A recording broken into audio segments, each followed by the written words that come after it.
जो आदमी मुझे हर चीज में देखता है और मेरे होने के एहसास को अनुभव करता है, वह मेरा सच्चा भक्त है। ऐसे भक्तों से मुझे प्रेम है। इंद्रियों का काम ही है भटकना। जब कोई मनुष्य अपना मन उनके पीछे छोड़ देता है तो समझ लीजिए कि उसने छेद वाली नाव में सवारी शुरू कर दी है, जिसका डूबना तय है। ऐसा कोई नहीं है जिसका सदियों से अस्तित्व है, और ना ही ऐसा कोई है जिसका सदियों बाद अस्तित्व रहेगा। यहाँ कुछ स्थायी नहीं है। वह सभी चमकदार वस्तुओं में प्रकाश के स्रोत के रूप में स्थित हैं। वह सभी प्रकार के अंधकार से परे और अव्यक्त हैं।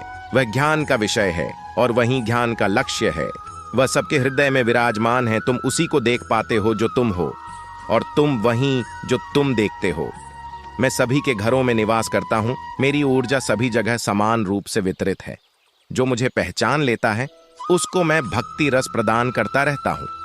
मैं सर्वनाश कर सकता हूँ। मेरे रुकने की वजह मेरे भक्त हैं।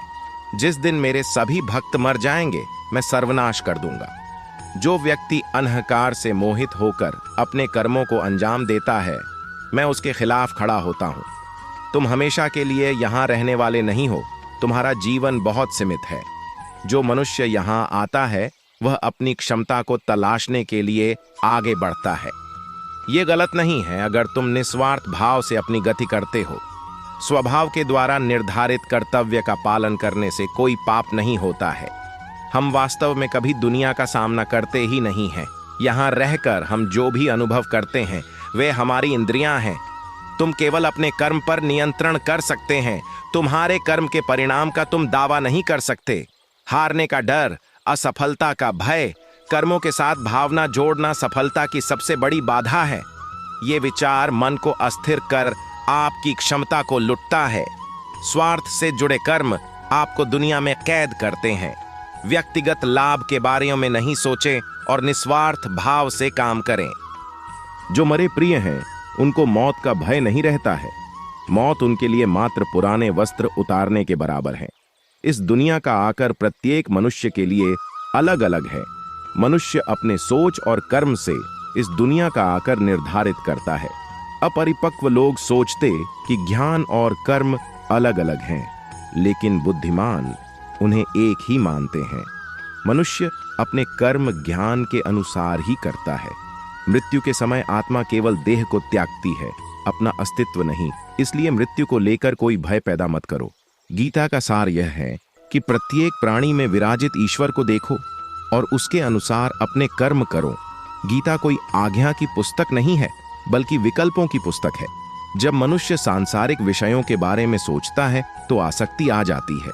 आसक्ति से इच्छा उत्पन्न होती है, इच्छा से वासना उत्पन्न होती है, वासना से क्रोध के बादल उमड़ पड़ते हैं।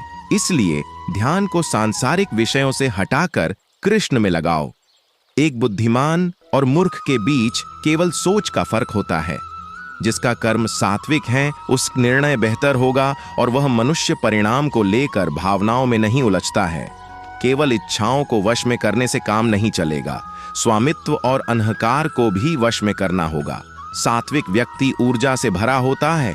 उसका मन शांत, साधन संपन्न, दयालु और निस्वार्थ और जागरूक होता है। जो बिना मेहनत के बहुत कुछ हासिल कर लेता है, एक समय वह सबसे बड़ा पंगु बन जाता है। मनुष्य भाग्य को अपने हाथ में ले सकता है। वह अपने कर्म के प्रति जिम्मेदार है। अगर किसी तरह वह अपने कर्मों का नियंत्रण करना सीख जाए तो भाग्य उसके नियंत्रण में आ सकता है। कृष्ण की छवि अनिवार्य रूप से सभी मानव जाति में पाई जाती है। कृष्ण सभी के पास संपूर्ण रूप से स्थित हैं, क्योंकि कृष्ण की छवि ही पूरे मानव जगत का स्रोत है।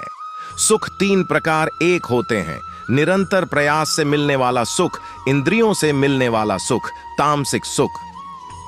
अनमोल सार का वीडियो देखने के लिए धन्यवाद। आपका दिन शुभ हो। Please subscribe. जय श्री कृष्ण।